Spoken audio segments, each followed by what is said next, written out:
cost of keeping quiet. A betrayal in full view. You better start earning your keep. The words sliced through the sterile air of the hospital room. The first thing that demon spat at me. I was fresh from emergency surgery. My body a map of pain and staples, my legs barely twitching under the white sheet. I tried to speak, to explain the doctor's explicit orders. 2 weeks, no work. My voice was a weak whisper. Then his hand came down. The world didn't just tip. It shattered. Cold, unforgiving tiles kissed my cheek. The metallic tang of blood flooded my mouth. My hands, still shaking from the shock of the incision, now trembled from a primal, rising terror as he stood over me and snarled, "Stop pretending you're weak." When the police finally burst in, the horror in their eyes was for the physical act they witnessed. What they didn't know was that the slap was a mere punctuation mark on the true, insidious betrayal that had started long, long ago. My name is Emma. I'm in my late 20s. Before that hospital bed became my cage, I was a grinder, retail by day, fueled by black coffee and the desperate hope of freelance creative work by night.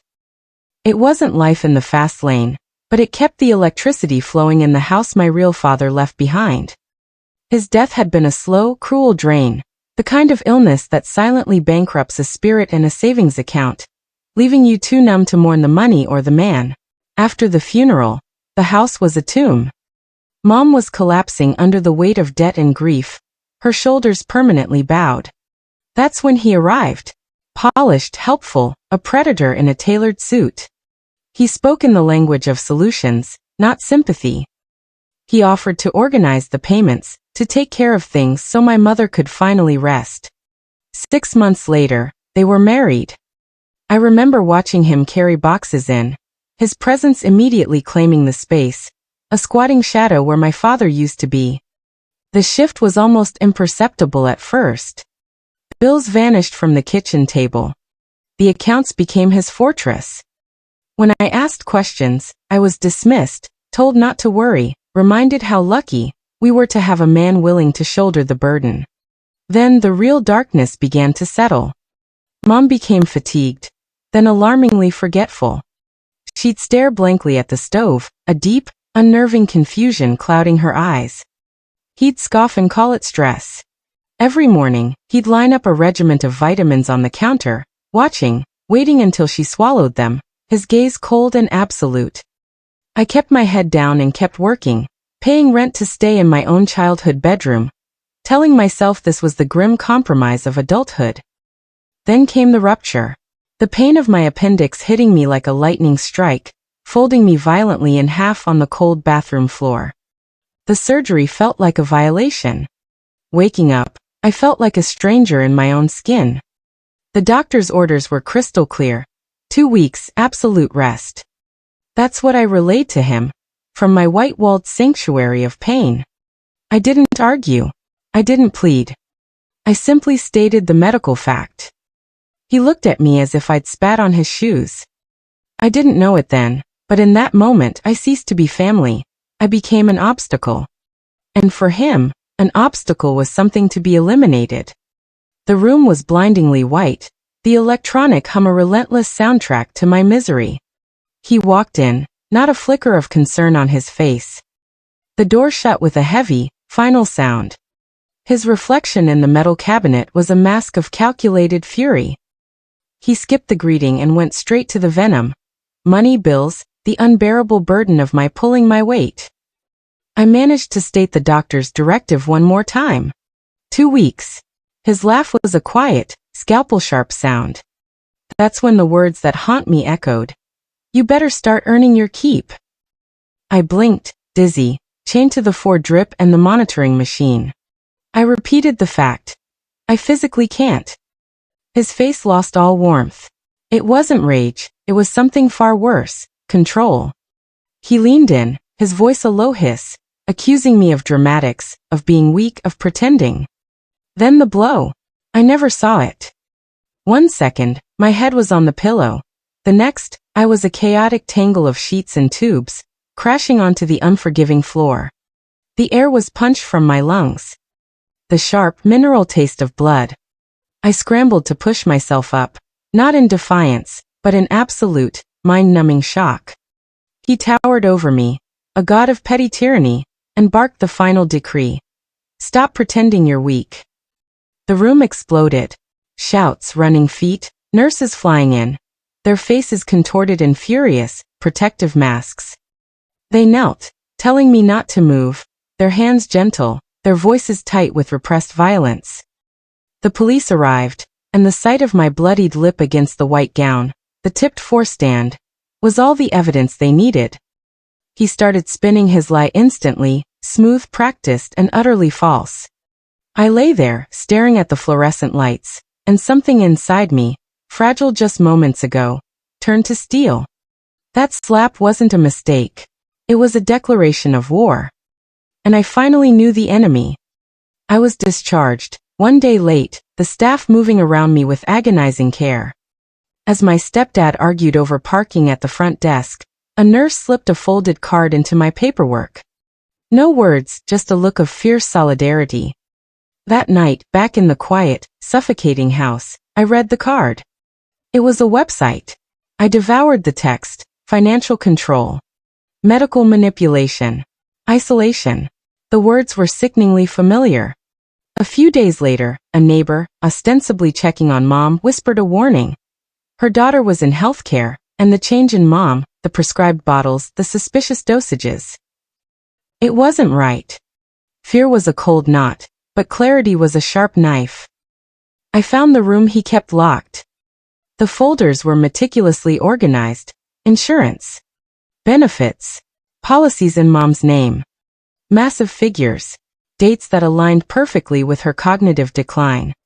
My hand shook holding the documents, but my mind was utterly still. This wasn't accidental chaos. This was calculated destruction. I replaced everything perfectly. I went to bed, the fear a heavy blanket, but underneath it, a terrifying new resolve. I stopped reacting. I became the broken girl he thought I was. Slow, quiet, compliant. He mistook my silence for defeat. Behind his back, I started tracing the wires. I searched names, old states, public records. It took no time to find the first woman. Then another. Then a group of women, their stories chillingly identical: quick marriage, shared finances, sudden illness, ugly exit. My message was simple: are you who I think you are? The reply came an hour later: you too.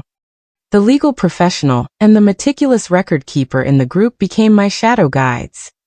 They taught me the language of evidence. The neighbor's daughter visited again and watched as he casually blended a smoothie, dumping in powder from an unmarked container. She couldn't diagnose, but she told me softly, the combinations, the amounts. It explains everything. I became an observer. I documented his meal prep, his schedules, his phone calls, his every move. He was arrogant now, openly discussing his plans on the phone, certain of his triumph. Then he made his final move. A folder under his arm, a wide, predatory smile. He said the lawyer recommended it. Temporary power of attorney. Just in case, since your mother has been confused. I felt the steel inside me snap, but my voice remained calm. Shouldn't we have a witness for something this important?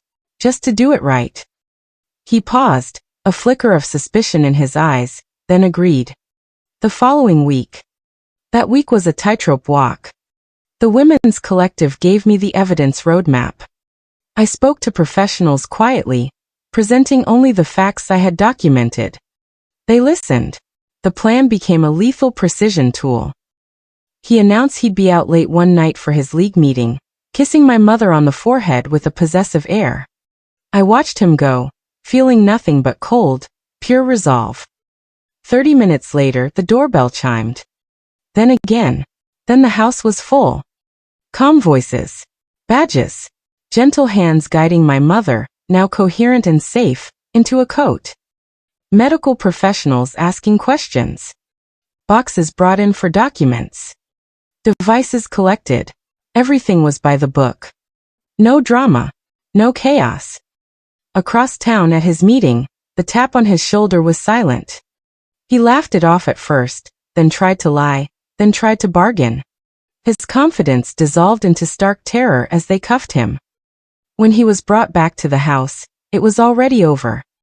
He saw Mom on the couch, wrapped in a blanket, speaking with an unnerving clarity. He saw strangers carrying boxes from his meticulously organized office. He saw me, standing steady near the doorway, the mask of fear gone. He looked small, defeated. He tried to talk, to explain, to claim. Families handle things privately. My voice was low and firm, ringing with finality. The truth doesn't need protecting.